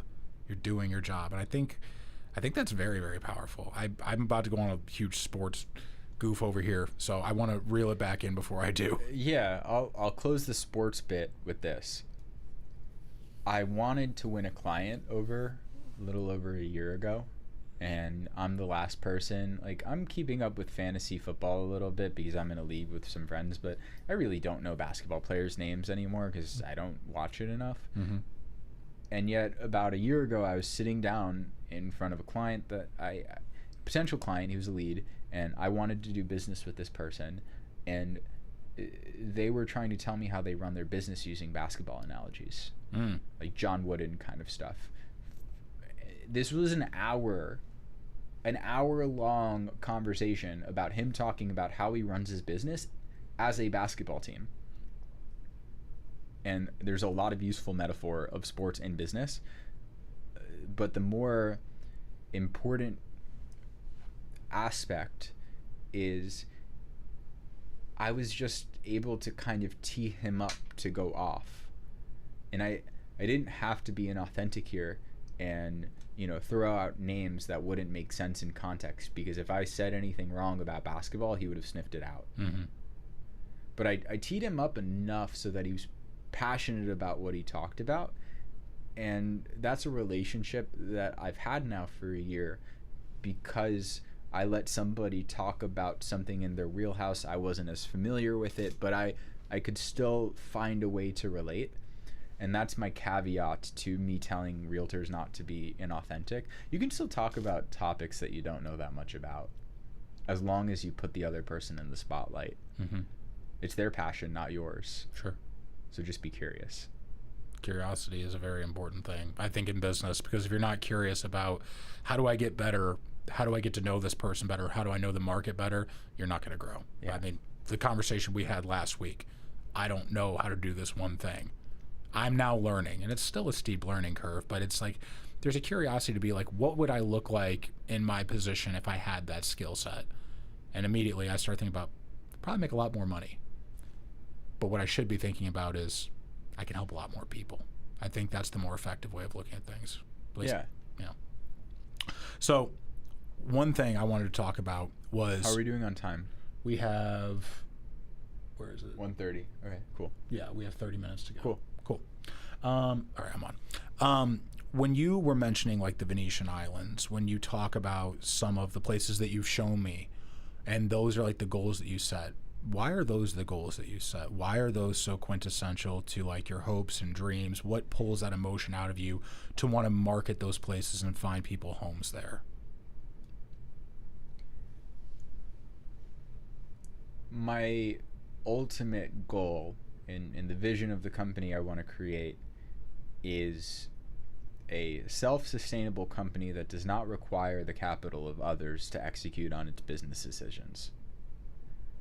I am in this podcast room today so that I am able to eventually raise money from limited partners and to become a general partner on some kind of renovation or ground up construction or retail center, or triple net owner of some properties, some portfolio of real estate executed on money in the bank account of this business. That has nothing to do with selling a single family home on the Venetian Islands. So the Venetian Islands and selling a home there is a important stepping stone in my eyes, given the fact that I started my career in residential real estate with a brokerage that specialized in luxury single family. So there is like this leftover, part of the vision that I need to reevaluate now that I am no longer at that brokerage. Do I still want to sell homes on the Venetian Islands? Do I still stand by that? And I have to use books like this and conversations like these to work backwards into that. For fun, there's something about film that is just, it gets me excited. And there's a piece of just enjoying part of the transaction process that still keeps me in the Venetian Islands, even if I know I want to like raise money or have my own money to build a real estate portfolio. And most realtors spend $2,500 max on these 10 million plus listings where they're going to earn, $300,000 to $1 million, $300,000 to $1 million in commission on. And it's so simple to me, just for fun, to want to spend $20,000, $30,000, $40,000 on a low budget film. Like it is guaranteed money for me to be able to build a brand using other people's assets. And these luxury assets deserve luxury marketing. And I think that's something that I want to do consistent with my portfolio once I have it. I love marketing a luxury brand. Mm-hmm. So do I want to own a strip center that is just purely like value play? Like, yeah, if I can make it sexy. There's these guys on Instagram right now that are in their 20s, they're Gen Z. One of them just bought a bowling alley and he's overhauling it, and he's telling a damn good story overhauling it.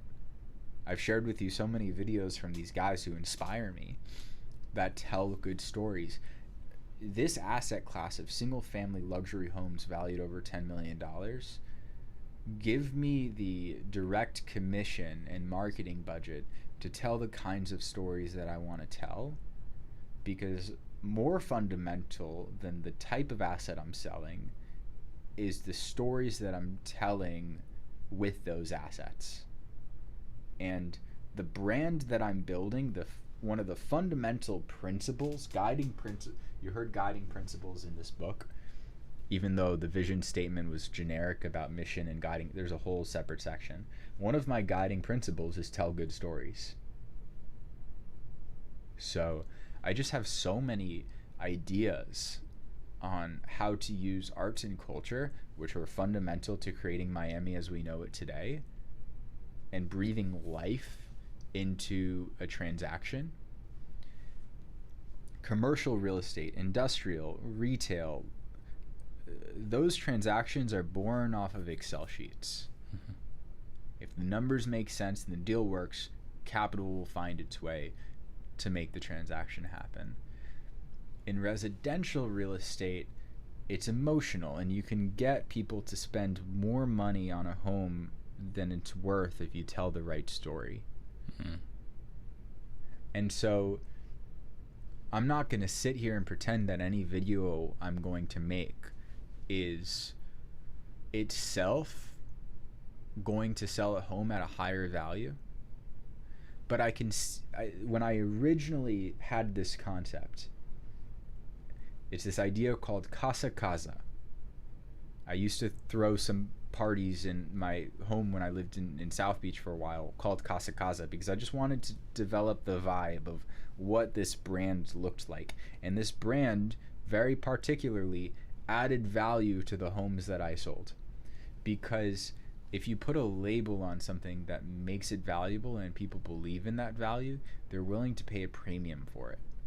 Look at any luxury brand, and at the core of the luxury brand is a recognizable name. It takes time and it takes money to build this up. But if the homes that I'm selling are telling a cohesive story, then it will be an honor to live in a Casa Caza home. It will be like a badge of being part of the story and the values that Casa Caza represents. And that's worth a premium. And I want to be able to say no to homes that don't represent Casa Caza. I want to be able to say yes to homes that do represent Casa Caza. So people can call me up out of the blue and say this home is a Casa Caza home. I want people to understand that there's this idea of intentionality behind construction and architecture. Right now, the way that's done in luxury real estate is by naming the interior designers, the architects, and the engineers. There's no brand that exists right now to say this is a Dina Goldenteyer home. She's a very big realtor that I look up to, and how she's, been able to PR herself. But she's still always representing herself and not the homes. And so I was like, maybe, and this is an assumption that's still to be tested, maybe there's like room here to craft a brand that people will recognize. You'll be able to see, the combination of the architects and the engineers, and maybe Casa Caza becomes an interior design company as well, that furnishes the home in such a way, or has certain brand partnerships in such a way that when you're seeing the marketing videos done to sell the home, you're also seeing these familiar motifs, right? Whether that is the way the home is lit, whether that is the type of furniture that is being used, things that can stay in the home far past the sale, right? What if a video for a home was sold along with the asset itself? the ownership of that film property that I create is so valuable that people want to be able to say, this is my home. It might just be a high idea, and I've got no idea if it's going to work, but you're asking me why Venetian, and I think it presents an ability to create an experiment that I think budget-wise I'll have, and experimentally there's nothing wrong with that crazy idea. I think that crazy idea is necessary if we're going to continue to push the boundaries of how business is done and how people express themselves. Yeah. I looked down for a second because I was like, I've never thought about keeping a piece of marketing between like a property, because my market's different. I do media. Yeah. I can have a tagline like a producer does on a rap record. You can have like that little signature on there, but I've never thought about it in those terms. Yeah. I don't know like what home has like, maybe you've got an Andy Warhol would be a good example. But you know, there's gonna be like principals offices, let's say, with those inspirational generic sayings, you know, you climb up a mountain, you can do this, whether you think you can or you can't. You're right. Yeah. You know, and that just becomes like thematically what people think of as a principal's office, right?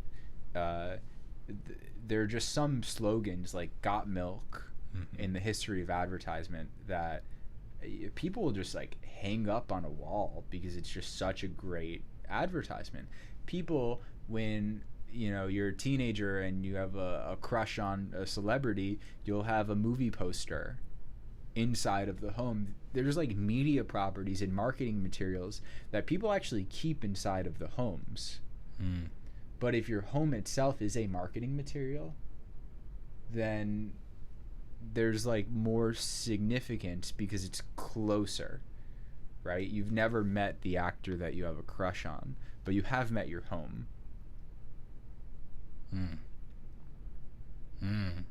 Wow, there's a lot of feelings in that.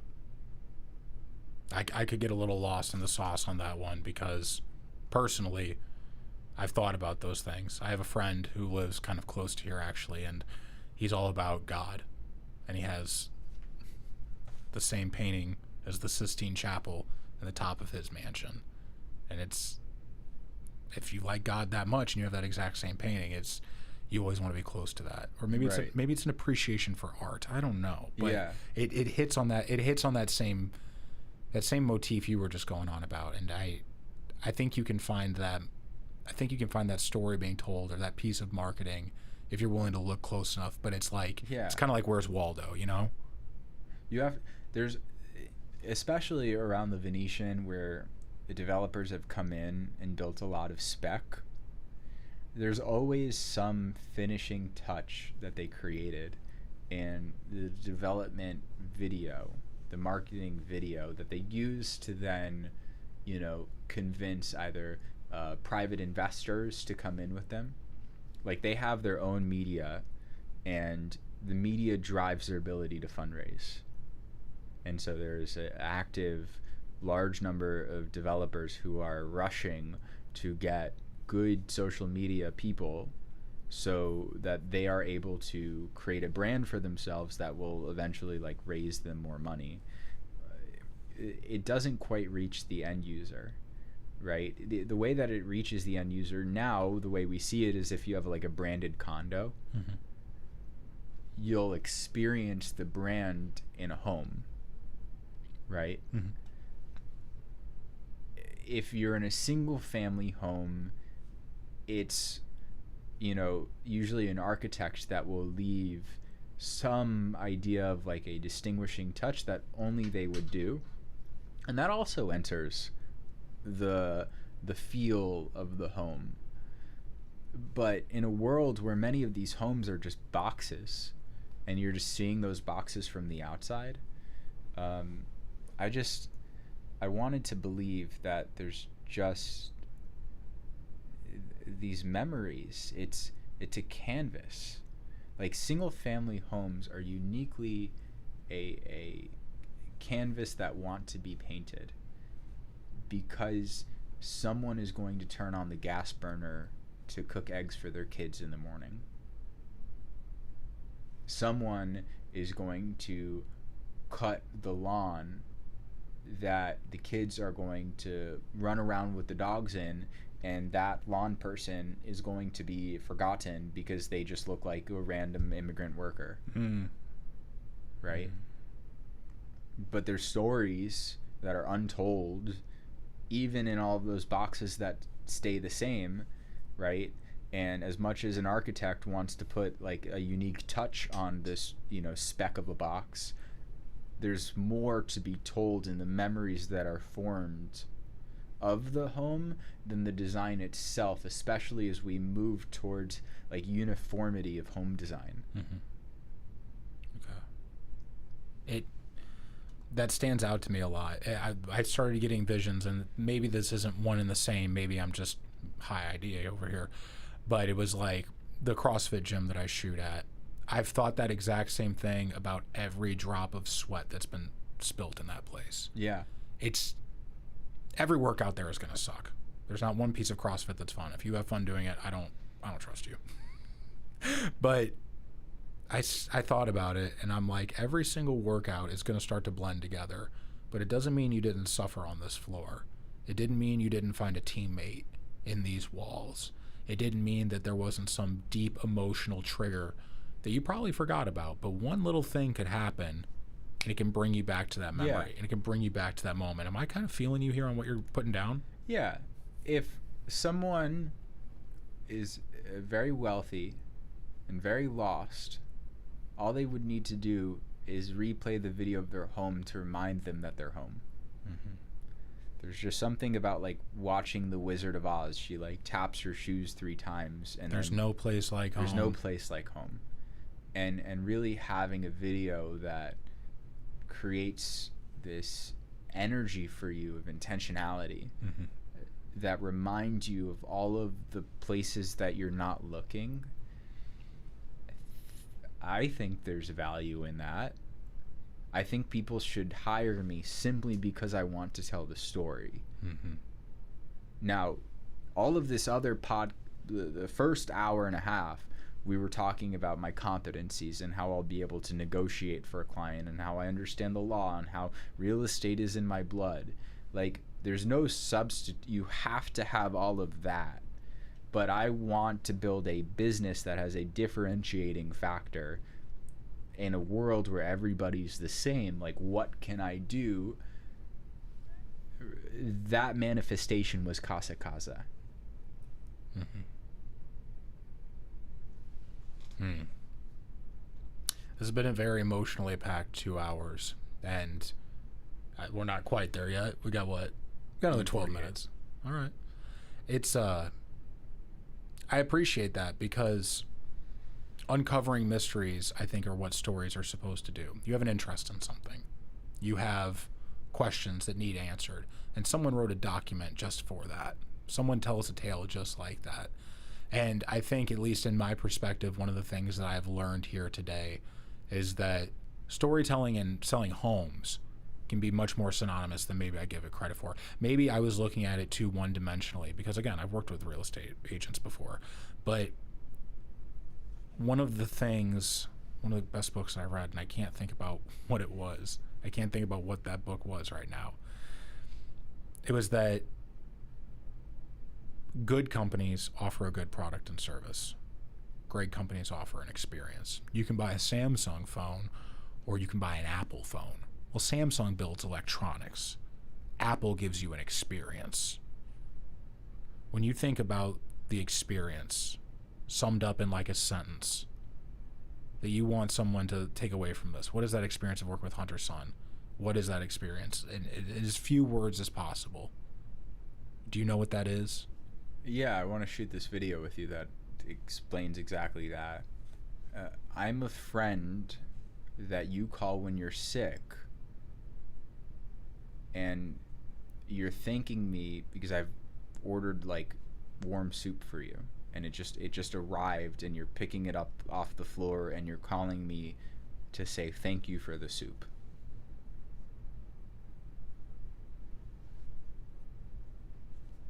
Reminding me that I'm hungry for soup now. Yeah. You're sick, and the soup is very helpful. You wouldn't go out of your way to get the soup for yourself. It's not really something you're thinking about, but I thought about it for you. And so I really want to create that. I really want to do this video with you. And it's really simple. It's just that experience of me watching your six when you need it. I got your six. I've had your back before I even knew you, because I knew there was going to be a day that you were going to be sick and you were going to ask someone to bring you hot soup.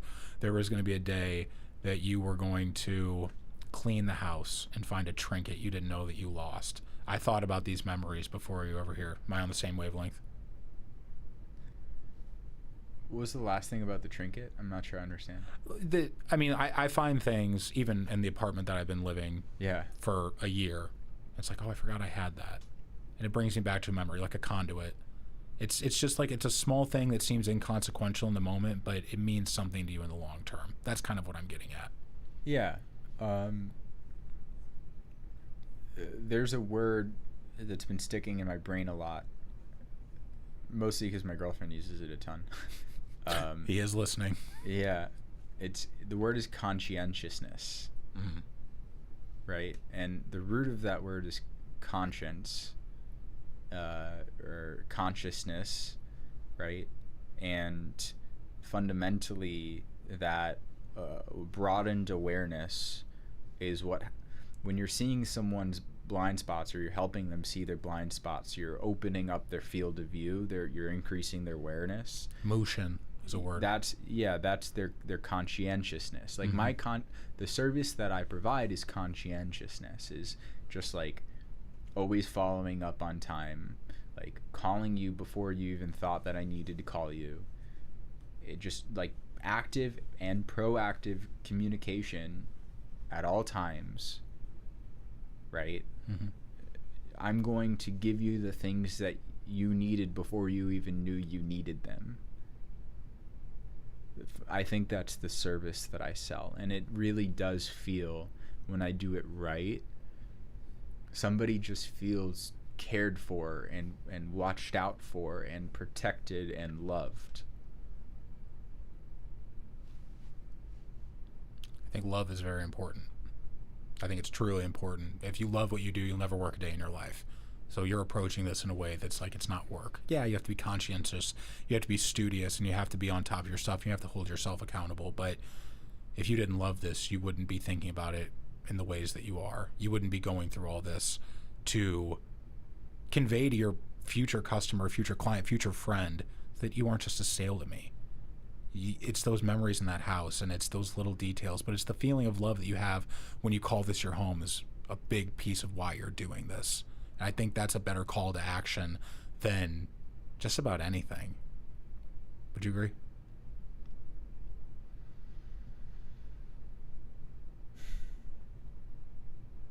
My call to action for them? I'm not... For yourself. No, for yourself. Because when I think about my real estate agent, he's good at a lot of things, but he loves real estate. He doesn't invest in anything else. And because he loves it, because he genuinely likes the people he works with, seamless transition. From idea to purchase, even the way he gives like little thank you baskets. You can tell. He does his homework. The details are there. He's diligent. He's conscientious. Yeah. Yeah, it's easy to agree with that. I don't really see...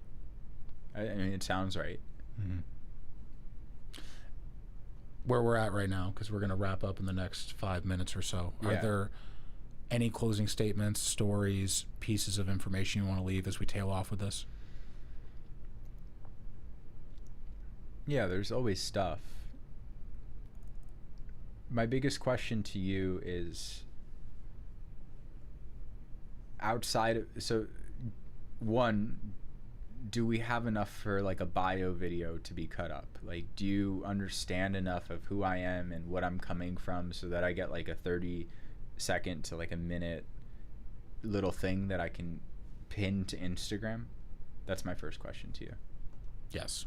We got into so many whys and hows and whats and feelings and solutions to problems that we have an overabundance of things that we can use. Okay. If anything, I have my work cut out for me in like narrowing down what I find is most important. Yeah. Which I appreciate. I'd rather have more to work from and more to cut through than, hey, I have to piece this together with like a few nuts and bolts. So I think we have an overabundance of things for that. Yeah. My second question is, do you think that if somebody watches this, what do you think would hold someone back still from seeing, like, if you're already at the 2-hour mark, what do you think still holds someone back from calling me? Like, what have we not covered yet? Because I would love if I published the whole 2 hours on YouTube and somebody made it to this point, like, I'm asking them to DM me and just share like one thing that impacted you from this conversation. Or I want you to DM me and say, I would like to do business together and here's how. Or I would like them to ask me a question about real estate, the transaction process. It could be macroeconomics. Just any curiosity. It could be chess. I don't care. Like, have we done enough so that we've removed any barrier to someone reaching out, even if they feel like they've got nothing to add? Have we done enough? I believe so. But I'm also... What are we missing? No. I don't think we've missed anything. I think that people will forever see that there's an opportunity in front of them. Yeah. And they'll come up with reasons why they still can't have it. Yeah. I've been such a person. And I've had the resources. I've had the connections. I've even had the experience. But there's just been something that kept me back from pursuing it. And it was fear of my own inadequacy. Noelle, the girl's out front. Her name was Noelle, correct? Yeah. Okay. She gave me, and I wrote it down whenever we were talking to her. She's like, I have the ambition. I just think I dream too big. I think more people, and that's why I talked at length about risk and being able to mitigate it, and especially what your side of the equation brings into that. My mom, your mom, they hear one thing and it spooks them. And sometimes it's because they have industry knowledge, and sometimes it's just because it's their mom. And that's what moms do. I hope my mom never sees this part, because she herself has said, I had the skills and I had the ability and I had no responsibilities, and I still didn't take the plunge on myself. And I said, why? I had no reason to believe. You will not be able to reach everybody. And that's okay. But you were honest. You gave them your why. You gave them what you do better than anyone else. And I think at this point, it's easier to fixate on the people who you can't reach, but you can't dial a phone for them. You can't make them look at the listings. You can't tell them to tell you what they really want. Yeah. All you can do is put up the best sign possible and say, I'm here for you. And if you ask me honestly, I think we overexcelled in that. You can give them 99% of it, but that little 1%. I just want to cover my tuchus here. I think I've got one more thing. Okay. And this is, if anybody really is watching this and you don't necessarily want to reach out, I had this thought before we went on of a story that I wanted to tell. I actually have 3 books that I want to run a business on. We only covered one today. The second one, which we don't need to cover, it's tactical and strategic. It's Never Split the Difference by Chris Voss. The last one was the Rick Rubin book that everyone's talking about. The story I want to tell is about a musician. His name is Jacob Collier. He's one of the most talented musicians in the world. And he has this disagreement with Rick Rubin about the process. And I like the disagreement coming from somebody who's so skilled and so knowledgeable about practice that a lot of people are taking as truth, because Rick Rubin is like this spiritually tapped in guru who can tell you how to live a better life. There's a caveat that needs to be said about that book that Jacob brought up. And there's a caveat that Rick needs to reply to Jacob, and this is that conversation. Rick's book says art is ready when it's ready. There's time, there's listening. Your job is to let things that you don't know where they came from, you let them speak through you. And in time, you'll find that voice, and a song, which is, he's a producer, he helps people make songs. The song will find itself, and it's just a canvas that's waiting to be painted. And there's going to be a lot of people that don't know where to start in real estate and are going to feel that way. I don't know where to start. I'm just going to I'm going to listen to more podcasts. I'm going to find good mentors. I'm going to let myself like go towards that lowest hanging fruit, and eventually the fruit itself will form and I'll make the transaction. It could be a few years out, but I'm just going to let things happen naturally. Rick also encourages people to somewhat like not show people progress while you're in that initial state. Mm-hmm. That your art is yours and nobody else's, and don't let anyone else have influence on it.